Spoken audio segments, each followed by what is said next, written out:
Bet you didn't think you'd see me today. Well, you're wrong. I'm here.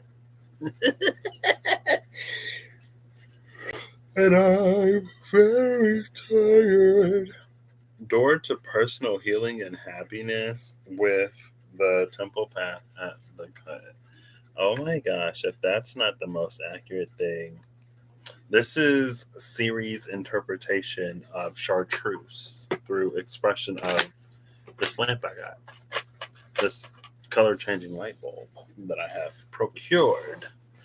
So, as I've said, I'm getting into getting into Vedic is strong. That's a strong way to put it. I'm exploring some Vedic astrology and looking at my Vedic chart. And I had heard about Mahadashas,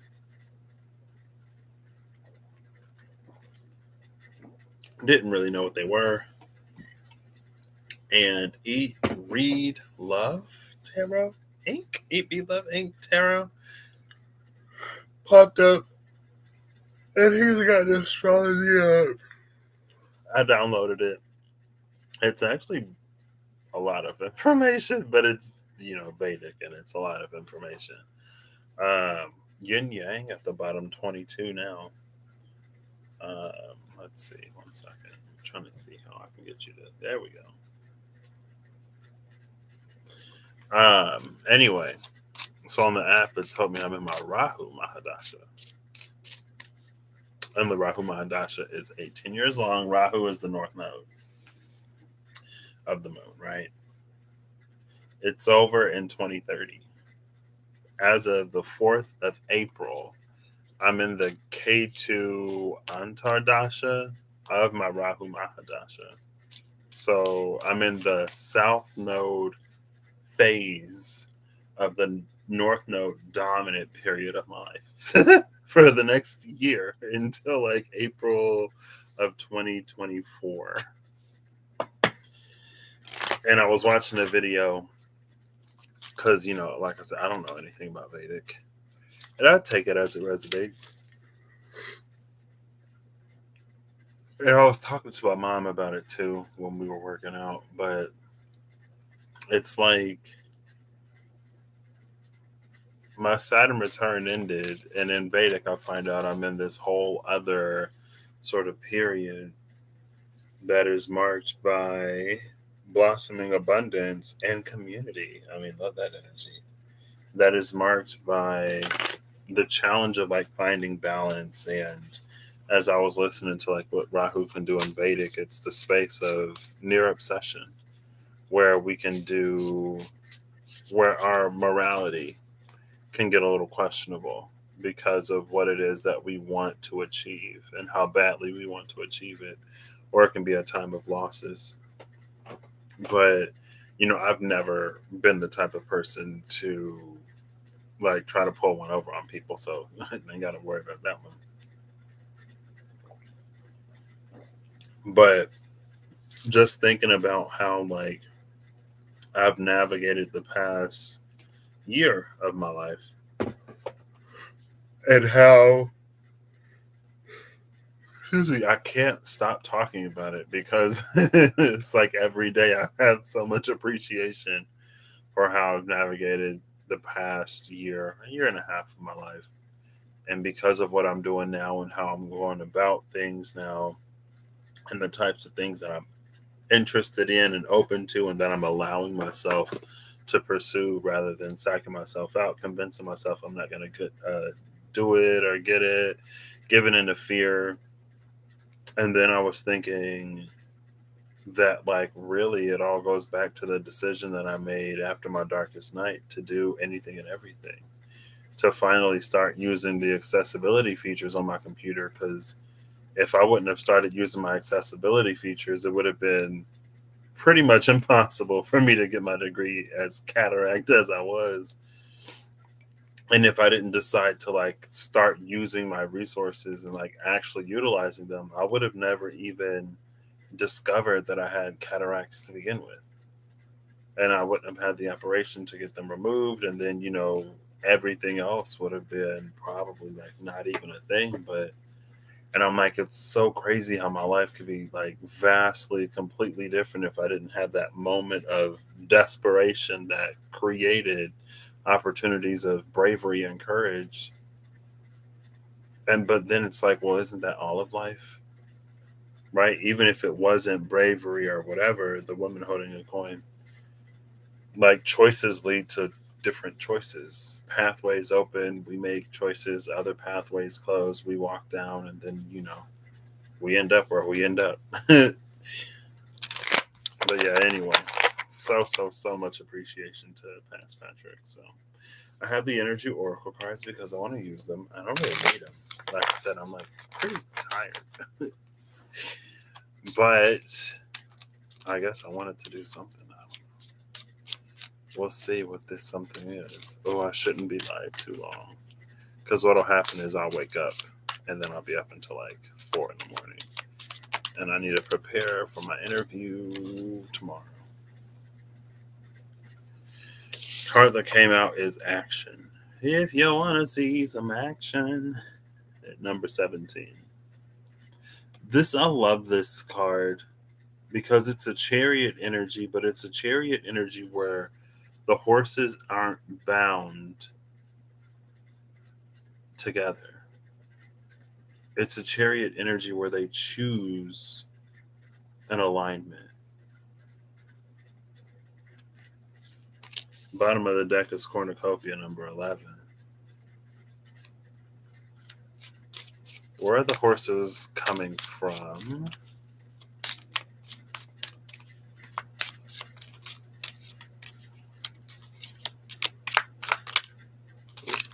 Oh, who are you? Sure, I'll take you. What are they heading towards? Gotta be the center of attraction. Oh,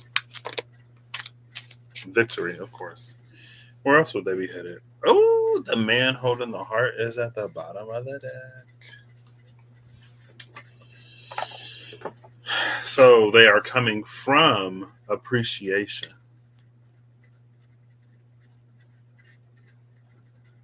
So first there's this appreciation, and then there's action.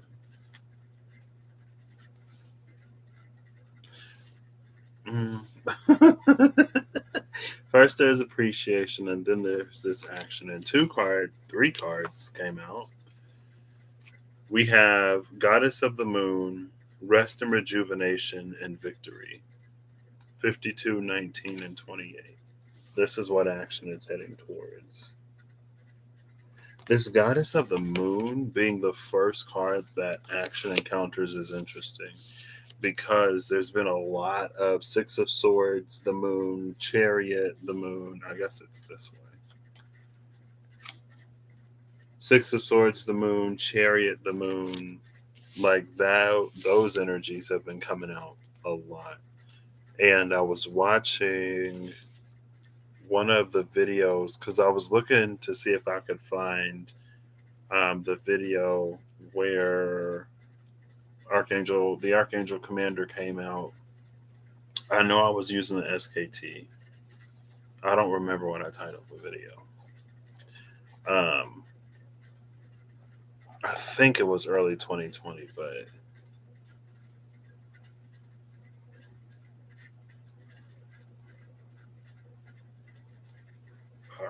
I don't know. I think so.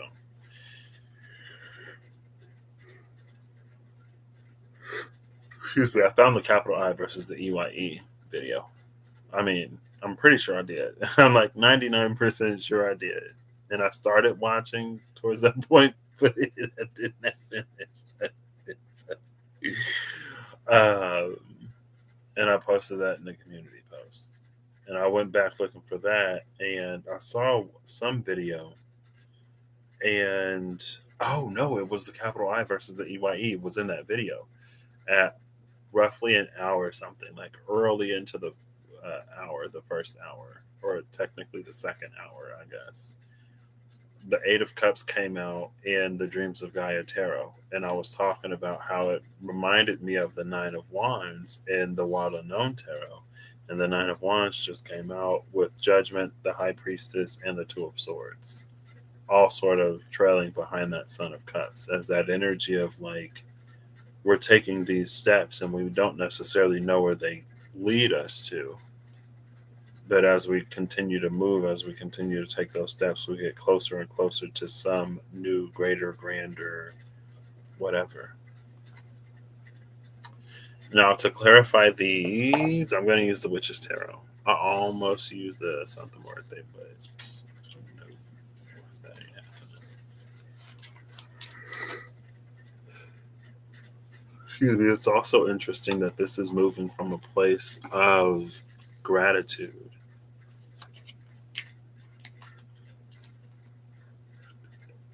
And maybe that's why it's like no charioteer required. I was also talking about in that video, I guess it came out because it was more so in the beginning of the video.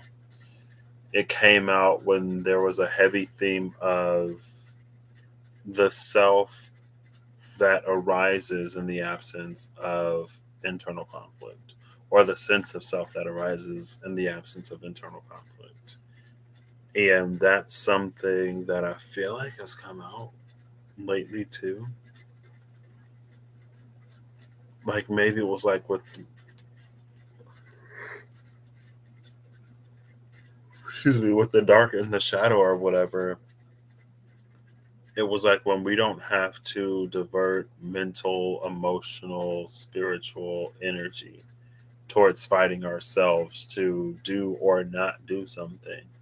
That same energy can be put towards like increasing the momentum or used in some cooperative way. And again, that's this, the two horses moving. The light is leading. Like if you look at how they're sort of illustrated, it looks like light is in full gallop and the darker one is like in a canter. I don't know horse terms, but they're moving in the same direction willingly. Again, it doesn't require the chariot, Six of Swords at the bottom of the deck.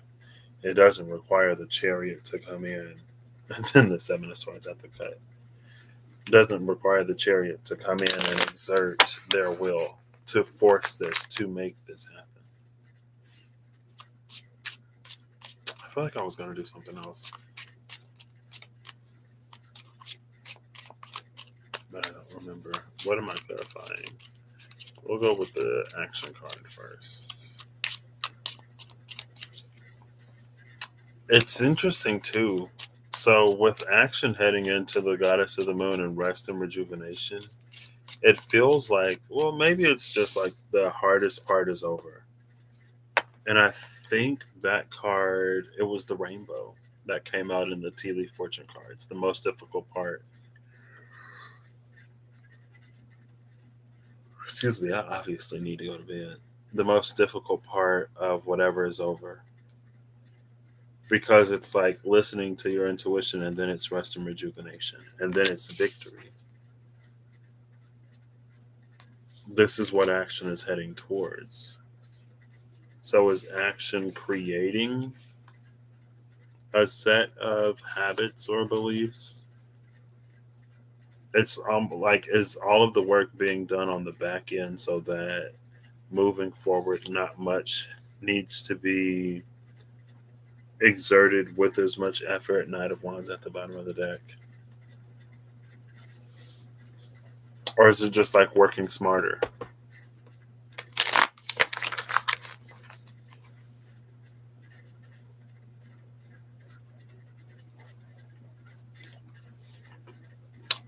Oh, Ten of Swords. Oh, I was going to do the 8, 9, 10. I forgot already. The Ten of Swords came out. Two of Swords at the bottom of the deck now. It came out in between action and the Goddess of the Moon.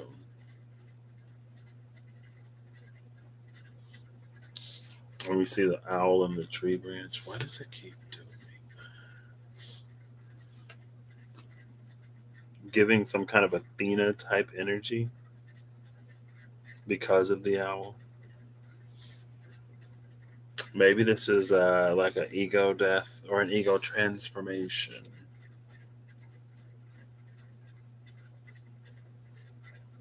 Because of that, I would say that there's some ability to sort of let go of things and to be led and to be guided, or some ability to not need to know what's coming next, at the very least.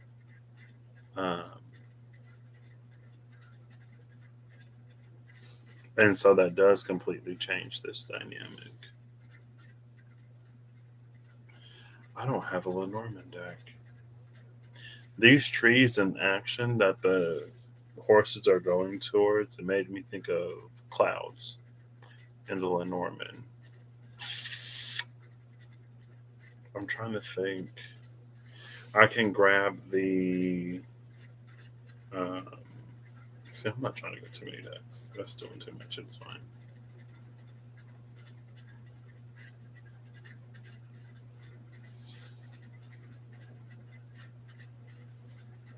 So with Athena, Athena is like good war. Minerva, Pallas, Athena. Also like strategy and stuff like that.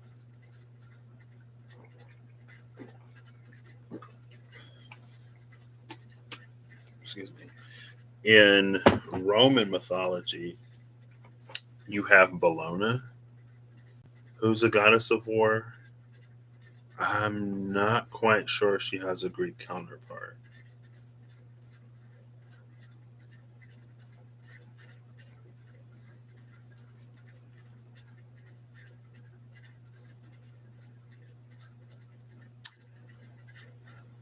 Ancient Roman goddess of war, the military helmet worn on her head. She often holds a sword, spear, or shield and brandishes a torch or whip as she rides into battle in a four-horse chariot.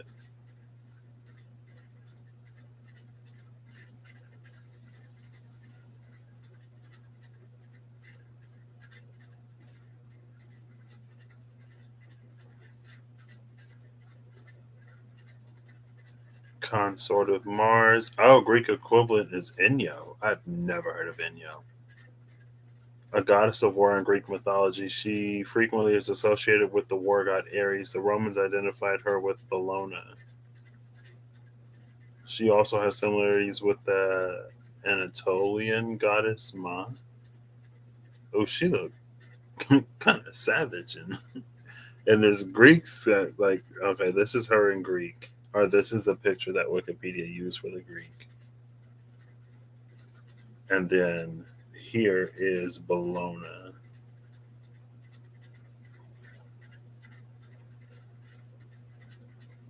Which is interesting because it's kind of the other way around, right? You would typically think of the Roman war goddess as more warlike than the Greek war goddess just because of cultural differences and difference in priorities more than anything.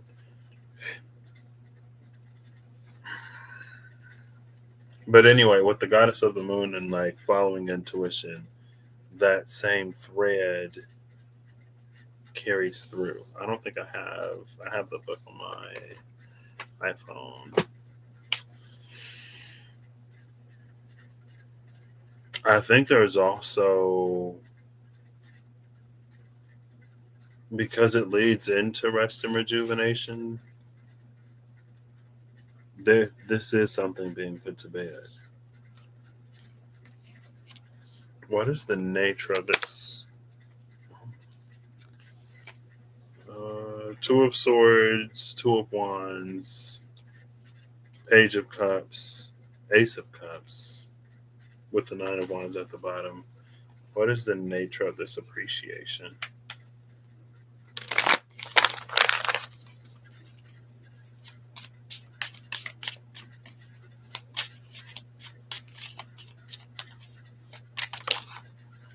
The Magician. I need to be careful because I'm not trying to pick cards up off the floor. Is this it? One more, one more. Yep. Bottom of the deck is the Wheel of the Year again. So the Magician is the nature of this appreciation, but it, so this appreciation is over here. It flew all the way over here under rest and rejuvenation and victory more so on rest and rejuvenation. It's actually touching rest and rejuvenation.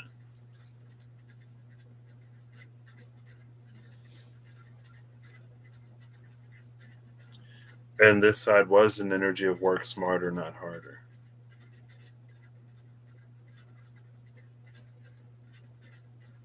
So it feels like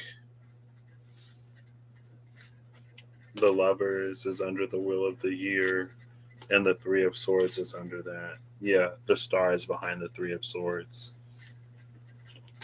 Five of pentacles is behind the star.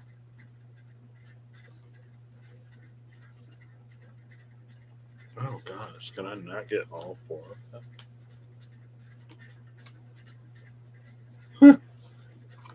Okay, y'all's playing games. There we go.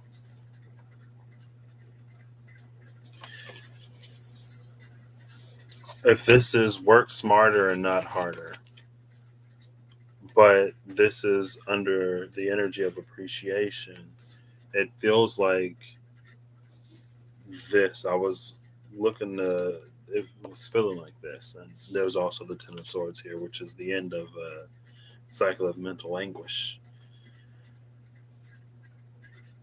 So this energy existed.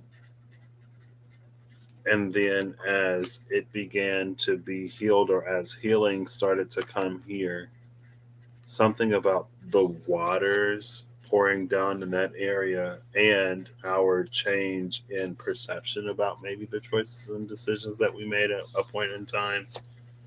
But more so, it's like there's this storm of pain and hurt and past trauma and stuff like that. But as this energy of appreciation, and they have the same sort of almost golden, maybe not, sky. But it's like as the energy of appreciation came in, it created this like, if there's like this storm, it feels like it almost introduced some element of movement in the center of it that produced an eye. I don't think the eye of the storm was necessarily there before, but that's what it feels like is happening in the sky around the magician. Like that appreciation for the path, for the journey, for love, for whatever. As that Three of Swords is being healed, it creates this eye in that storm. I wish I could show you. And it's like the roses up here are like the outside of the eye, or like they lined the eye. And inside of the eye is inside of this ring of roses is now the magician that has access to all of the tools and that uses all of those tools. So now there are certain things that are at the magician's disposal that they can actually use. Or now they're starting to get an understanding of how to use those things to move forward. And that kind of plays into, was it Aries into Taurus? No. What was it? Where was it? It was a one reading that I did recently, and I was talking about how Libra had vinegar when I used a lot of known alchemy, and it was about the Ace of Wands. It was the Ace of Wands and the Three of Pentacles. The Ace of Wands being added back into the fold because it is a tool. It is one of the tools that's for us to use. And it was like that magician energy of like knowing how to use all of them. The Fool also came out recently. I can't remember if it was for Pisces, Aquarius, Capricorn, or Sagittarius. But there was an almost magician energy, and the Fool came out. And it was like a new way to, yeah, I think it was because the magician was dead. It was a new way to use those tools.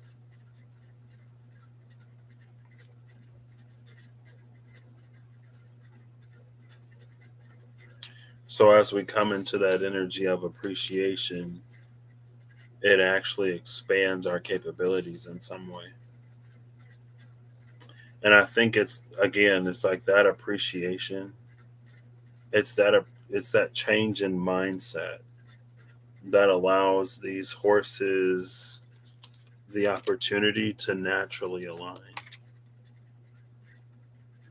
without the need for the charioteer to sort of force them to be on the same page.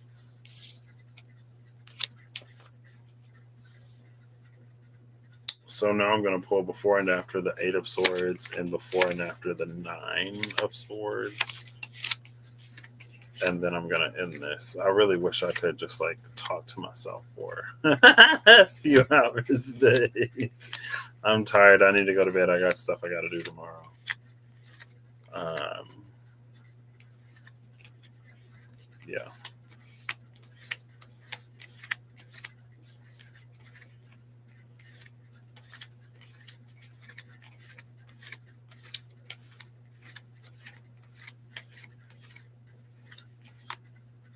So the Nine of Swords is in between the Ace of Pentacles.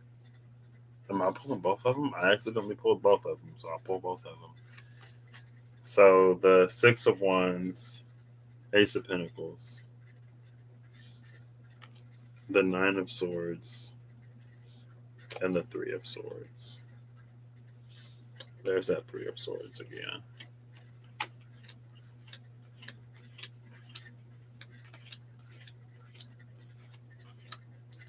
The Eight of Swords is in between the Nine of Wands and the Sun.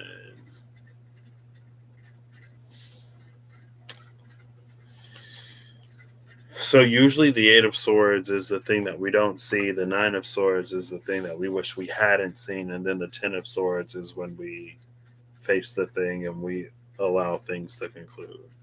Now, it's coming to a beautiful conclusion. And it feels like for some reason, the energy isn't as heavy as one might think it would be. I don't know if it's because of like a hindsighty type of energy. I mean, I guess if appreciation is already here, then it probably isn't going to feel as heavy as before that appreciation was gained. Um, but if this is the thing that we can't see, maybe there was like, it's almost like, I don't even know if this is necessarily self sabotaging.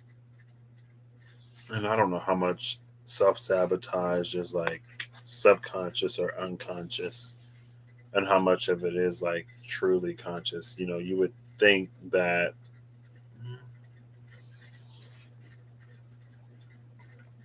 I don't know what you would think, but this feels like almost two things in one. It feels like there was a difficulty to welcome in the better and brighter things that we felt sort of coming for us. Or it's like constantly waiting for day to break, waiting for the night to be over. But then it also feels like at the same time it was, is doggedly even a word? Let's see. It was like doggedly holding on to what joys that it had, but almost in a sense of like overcompensating and not truly. It's like it was a false appreciation. I don't want to say false appreciation. Hey, Holly, how you doing tonight?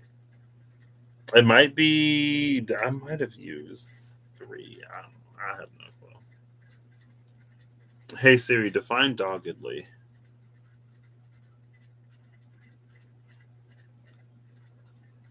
You're not gonna. Oh wait.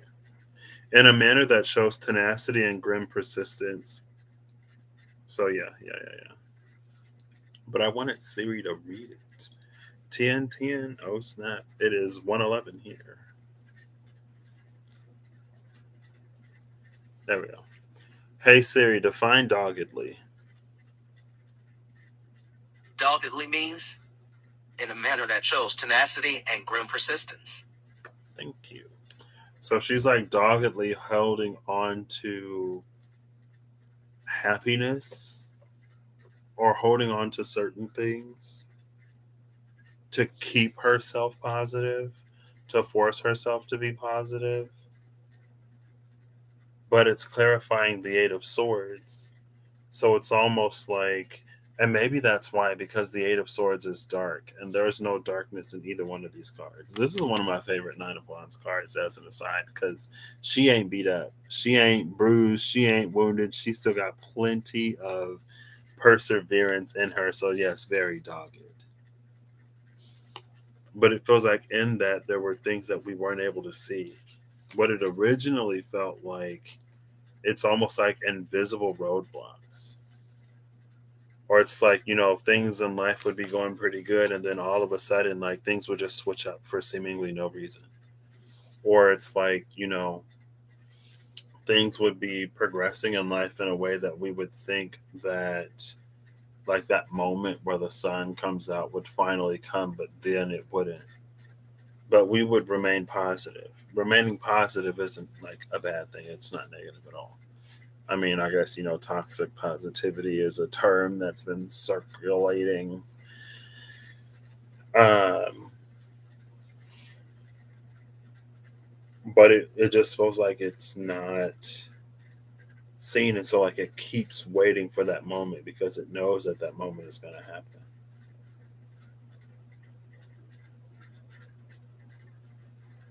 There is a certain element of perseverance here. Because then when we move into the Nine of Swords, it's flanked by the Three of Swords on one side with the Six of Wands, Ace of Pentacles on the other. This is like very tenacious, extremely tenacious energy. So here's the Three of Swords on one side, and then the Nine of Swords, and then the Ace of Pentacles, and the Six of Wands on the other. Nine of Swords is facing the Three of Swords in bed.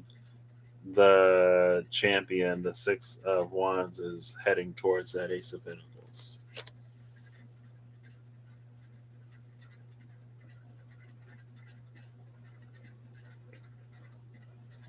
The champion and then the Ace of Pentacles is heading in the same direction that the sun is facing in. I guess I should hold it like this. They're all facing the same direction, heading in the same direction. With how the cards came out, it's actually looking towards the past. So it feels like it's in that tenacity. This almost feels like there's a tenacity, there's that dogged determination, and then something shifts, and then something moves. Watch Lisa have set it up Oracle walkthrough. What?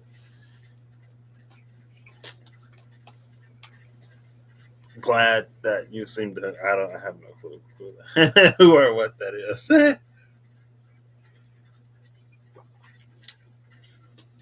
It feels like something is accomplished first, despite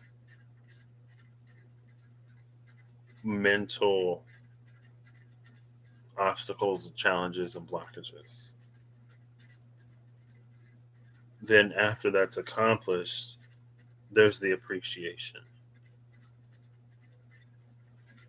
So, I'm watching this anime. I've talked about it before, the Ancient Magus' Bride. And there's a character who experiences a lot of trauma, like, whoo, trauma. And her mom isn't there for her. Her family disappears. Her mom is like, I wish I had never had you. Her mom had a moment of weakness. Um, And she's affected by that as anybody would be. It happened to her when she was young. And she meets a character throughout the course of the show. And the character is like, I'm grateful to your mom. Because if she hadn't given you up, then you wouldn't have found this other person. And then I wouldn't have found you. And it's because of you that I was able to spend my last moments in bliss. It's because of you I was able to, in my last moments, see something beautiful and recall a time when I was able to do whatever. And it takes many people, and it takes many circumstances and situations, and it takes a lot of growth and overcoming and finding her space in herself and her voice and all of that for her to then come to peace with what happened. And then she's like tortured by like reliving moments of her past. But in her reliving moments of her past, she gets to see the gorgeous, beautiful times that she had with her family as a whole before everything went south that she forgot about. Like she forgot that there was a time where her mom smiled at her. She forgot that there was a time where their family was like together and happy because of what happened. And then, her mom asks her for forgiveness, and she's like, it's the same thing. It's because you gave me up that I was able to meet all of these people who are so important to me now. And it's a similar energy here because it feels like there's achievement and there's accomplishment and victory. And then, in almost this hindsight way, there's an appreciation for for something not working out so that something else would happen. And as that appreciation, as I guess you sit in that appreciation more and more, it expands the eye. It brings more love, or it brings more of those like happier memories and thoughts back to the surface. And then again, it's like it leads to this action with the Ten of Swords. Now it doesn't require her to be as strong as she was before. And it's not because she got weaker. It's not it doesn't require as much force because the thing has been resolved. This is the that's the mental resolution. And then it's like it works smarter, not harder. Then it comes into an ease, then it comes into a flow. Then there's this like rest and rejuvenation. This as that like the healing and the realizations and all of these things sort of swirl together, and it's almost like if a body has been badly burned or bruised or injured, then it's like a skin graft, or it heals whatever has been wounded throughout this process. And then again is that victory. And we already saw the chariot. Well, not even the chariot, the Six of Wands that came out too with the Ace of Pentacles. So it's gorgeous. Like it's not, and again, it could be whatever it is. You take it how it resonates for you if it resonates for you. But it's just like you would think the Nine of Swords or the Three of Swords is here. And I guess the Nine of Wands is here too. But again, like in this deck, the Nine of Wands isn't even that beat up, bruised, bloody, battered, whatever. You would think it would be like darker or heavier, but I don't know if it's because that appreciation is already here.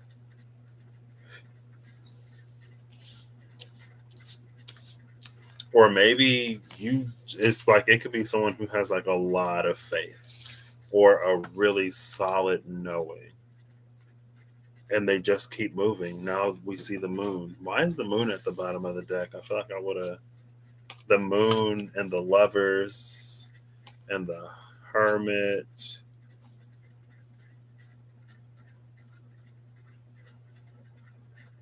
This is that Pisces Virgo axis that came out with the Six of Pentacles before. I think that's when I read Pluto shifting into Aquarius. It was something on that Pisces Virgo axis and then the Wheel of the Year. But the lovers is in between them now. Interesting, interesting, interesting. It's lovely. It's gorgeous energy. Like, don't get me wrong.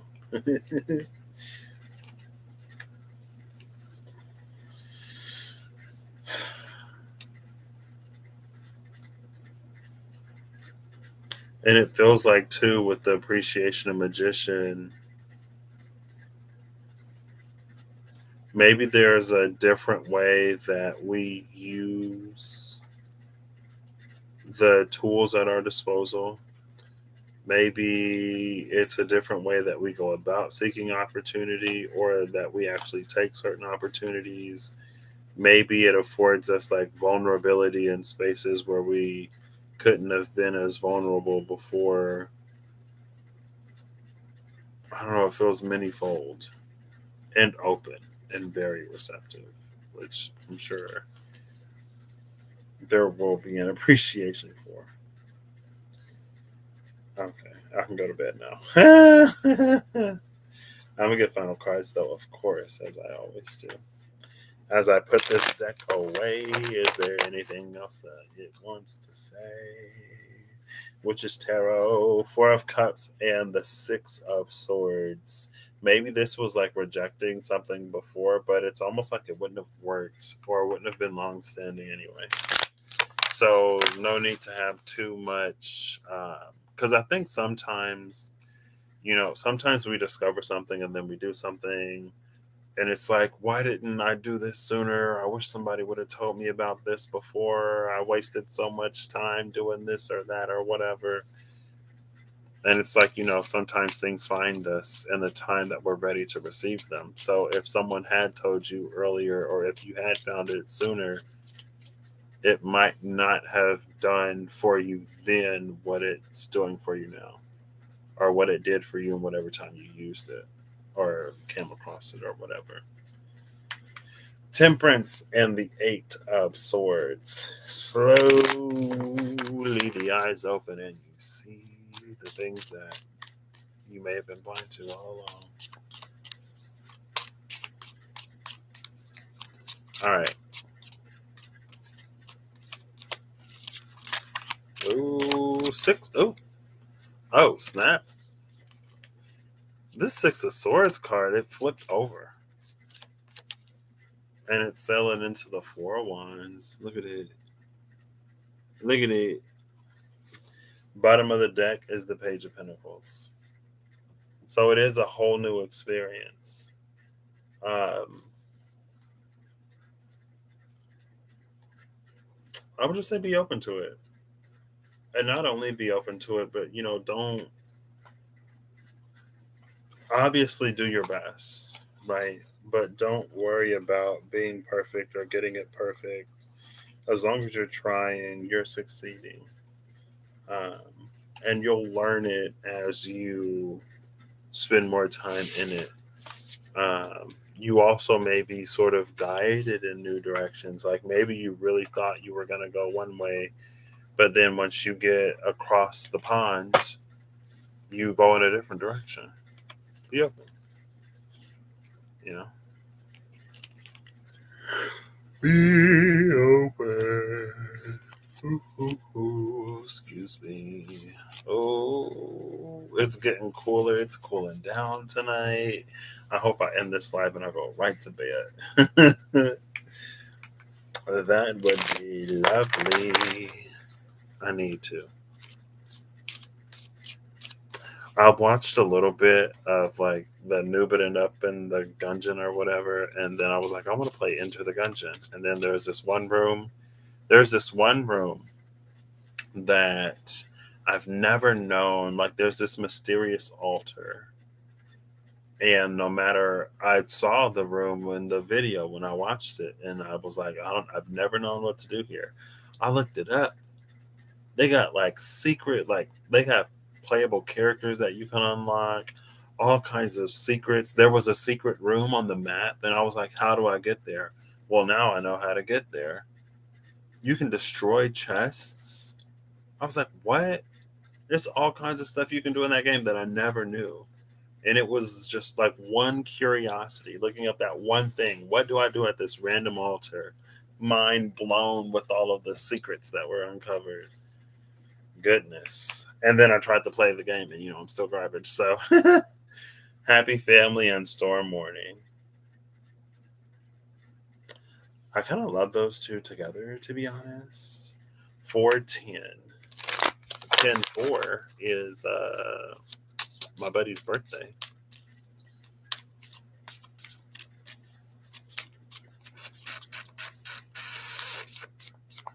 All right, Energy Oracle cards. What say you? Last card for tonight. Final message. Speak now or wait until the next time I pull you out the box. I'm going to keep going until I get one, though. Maybe two, maybe three, who knows. Hopefully not more than 5. 4 is toting the line. Oh! Ah, it does. Cornucopia again. We go from 10-4 to 3-11. Cornucopia and Blossoming Abundance. Blossoming Abundance at the bottom of the deck. Cornucopia is the card that came out.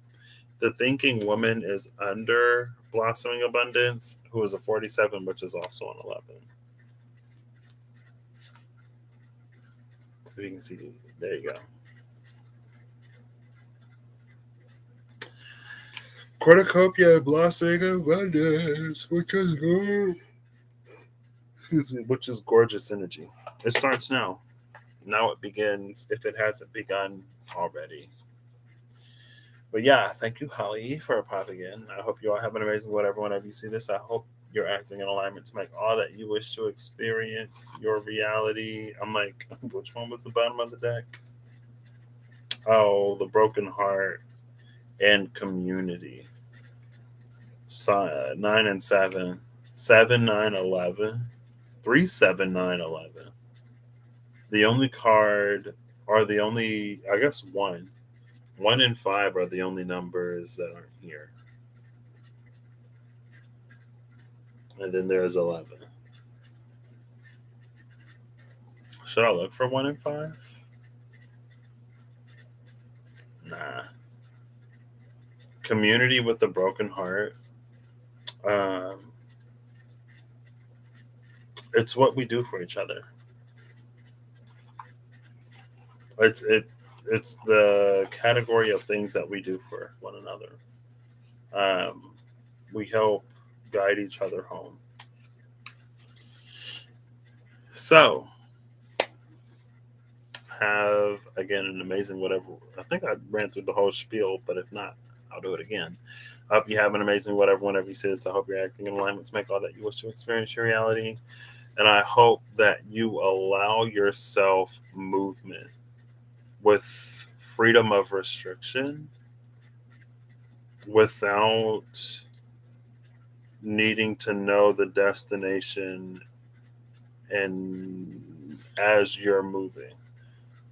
I guess I hope you're open to being led by your intuition and discernment and guides and the divine. Because it feels like at some point it'll make sense. Or it feels like at some point you'll be able to look back and have an appreciation for things that you might not have been able to have appreciation for at that time. And as that appreciation grows, you may start to see things and you may start to notice things, maybe about yourself, maybe about others, maybe about life in general, that you didn't know before. And as you start to release and let go of some of those things, you may find yourself in a natural cadence You may find yourself falling in rhythm and in tune to a natural cadence. And it might be a good time to journal,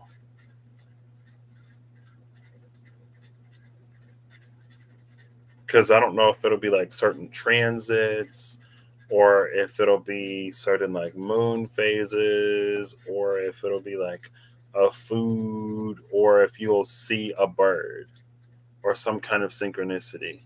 And it's like if you journal it, you'll be able to like track it. So then in a journal, it'll be easier to go like every time I've seen 1111 within a day, this would happen. Or every time I see a goose, that would happen. Or when I see chipmunks, this happens. So it's almost like it helps you to build a lexicon for how the divine communicates to you through like synchronicity or whatever. It just feels like it might be easier to catch something. I don't know. Anyway, more than anything, like I always say, I hope you follow your intuition, discernment, guidance, and wisdom, because what is for you to experience in this life is for you to experience in this life. And I hope you are led to slash and also choose the good things, because good things are great and not great things can be quite terrible.